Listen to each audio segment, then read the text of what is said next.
Mūsu nākamais stāsts ir par mācītāju Juri Cālīti, kura vārds pēdējos gados Latvijā ir locīts dažādos kontekstos. Bet šoreiz man gribētos akcentēt uzmanību uz to, ka šobrīd viņa ģimene izskatās pavisam neparasti. Paši ar sievu viņi saka, ka viņiem ir 28 bērni.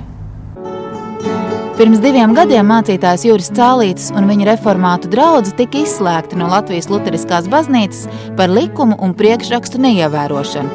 Viņam pašam patīk citēt apustuļa Pāvila vārdus par ticību, cerību un mīlestību, no kurām mīlestībai jābūt visaugstākai kristīgai vērtībai, nevis ticības kanoniem. Cilvēku mīlestība ir tā, kur mēs pieņemam viņu lielo dažādību, atšķirīgumu, interešu un redzējumu nesavienojamību. Nevis, kur mēs visi kā papagaļi dziedam vienu un to pašu dziesmu. Tā nav kristīgā baznīca. Kristīgā baznīca ir kopība dažādībā. Meklēt kristīgo garu likuma ruļļos un deklarācijās, protams, ir vieglāk nekā īstenot to dzīvē. Varbūt tieši tālāk mācītājs kopā ar dzīves biedri ir izveidojuši patvērumu bērniem, kuri aug bez vecākiem. Iesākumā viņi dzīvoja Zvannieku mājās, tagad pārvākušies uz plašākajām vecrogām. Kopā tam mitinās vairāk nekā 30 bērni. Man patīk šitajās mājās, bet forši es arī nokļuvusi no televiz bērnu nama. Man patīk šitais bērnu nama, šitā māja. Un šitā ir jauka ģimenīte. Man patīk visiem ir ļoti mīļi cilvēki. Man patīk visiem. Sandra ir tas gars, kas katru dienu tādu pozitīvu visu laiku. Katru dienu, kad mēs braucam uz skolu, tad mamma priekšā pie stūras dejo, dzied, un tad mums dod tādu vaigo stimulu iet uz to skolu. Rīts vecrogās sākas ar ātrām brokastīm un skolnieku izvadāšanu pa skolām. Ja Sandra veido mājas garu, tad Juris tiek raksturots kā nopietnas tētis. Dziedāšana pie stūris nav viņa ikdiena, arī tālāk, ka dienas darbi saistās ar Rīgu, darbu universitātē un kalpošanu Anglikāņu baznīcā. Cālīts tāds konkrēts cilvēks. Ja viņam uzdod kaut kādu jautājumu, viņš domā, nē, tad viņš arī pasaka, nē, jā. Viņš nekad ilgi neko nestāst, varbūt, viņš tas ļoti konkrēts cilvēks. Es domāju, ka viņi ļoti sadarīgs pāris kopā vispār. Tad, kad Cālītim piemēram slikts garstāvoklis, tad mamma ir tā, kuru viņu pabaksta un pasmaida un pastāsta kādu joku, kas ir noticis ar bērniem. Man jums jādod viena ļoti liela zīme, bet jūs tad sadalīt. Jā, tieši tā, jā. Vai jums visi šie bērni tiešām ir tā kā jūsu bērni? Pilnīgi noteikti. Jā, tas tā ir. Varbūt tas tā izklausās neticam vai jocīgi, bet pārspīlēti. Bet man nav pilnīgi grūtības bērniem iztēloties, ka es esmu viņus dzemdējusi. Tā ir tāda sajūta, ka viņi ir manējie, jā. Sandrai ir arī pašas 4 bērni vecumā no 15 līdz 25 gadiem. Jaunākā meita Dārta dzīvo tepat vecrogās. Jūra bērni no pirmās laulības jau pieauguši. Sandra saka, tik plaša ģimene tomēr ir bijis ar bērniem kopīgi pieņemts lēmums. Man bērni to piedzīvo, ka tā ir viņa ģimene.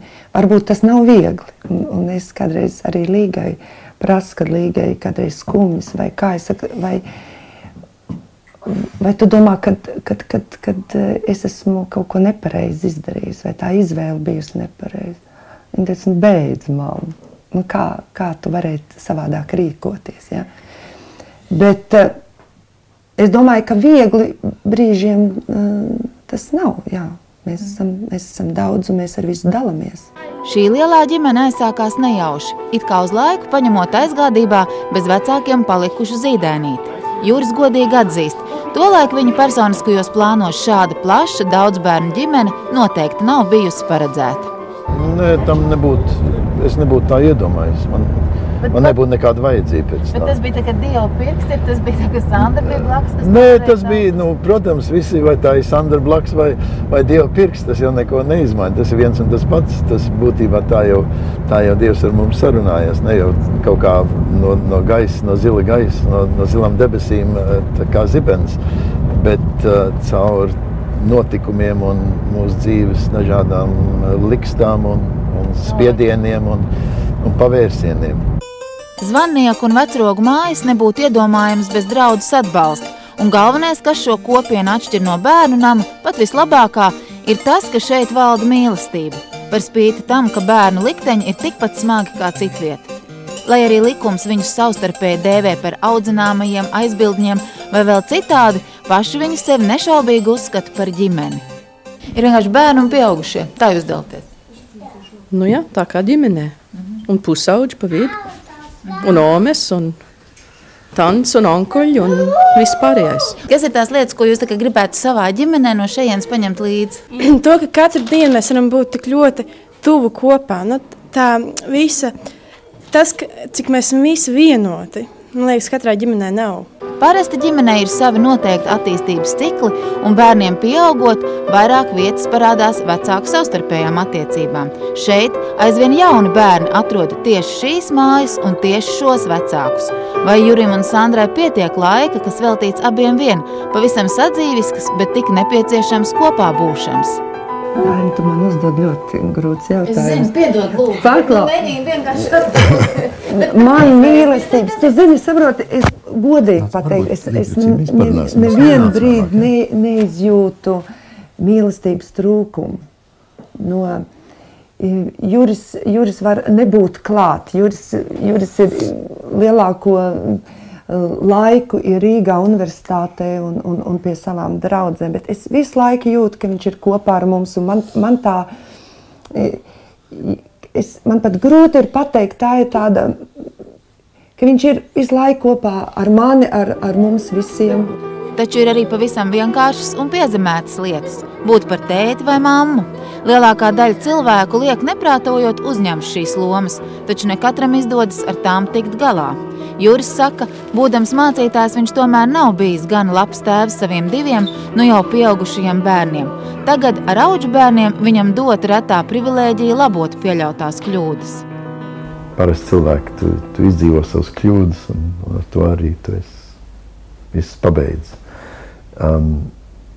Es varu atskatīties savām kļūdām un redzēt, ka man ir iedot vēl vienu iespēju. Varbūt cilvēkiem ir grūti pieņemt vairumam, ka tu spēji vienu svešu bērnu mīlēt tikpat, cik savu.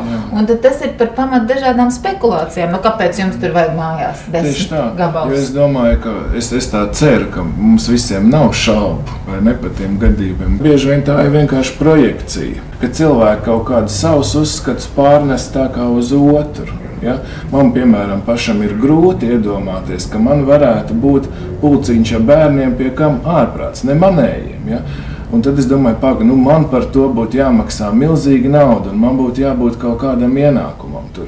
Un tad es būtu ar mīli. Jā, un tad es šīs te savas domas pārnesu uz kaut ko citu un domāju, paga. Nu, ja viņš ir tur kaut kāds bērniņš pieņems, tad jau laikam tur ir kaut kas aprakts, bet tā jau tas nav. Ir viens brīdis, kad mēs saprotam, ka tā dzīves jēga, ka tā ir atkarīga no attiecībām ar citiem cilvēkiem. Tas ir tas, ko Rainis teica, ka gūt var ņemot un gūt var dodot, bet dodot gūtais neatņemams, kam ir dziļi filozofisks un pat tāds piedzīvotā piegarša.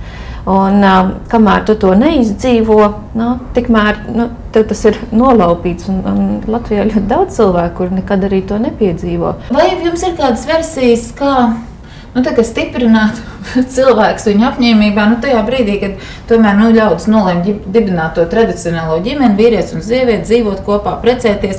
Ja tas tā notika, tad mums arī varbūt nevajadzētu tādas netradicionālas ģimenes ar 28 bērniem. Protams, ka attiecības tas ir darbs. Jā, tā tas ir.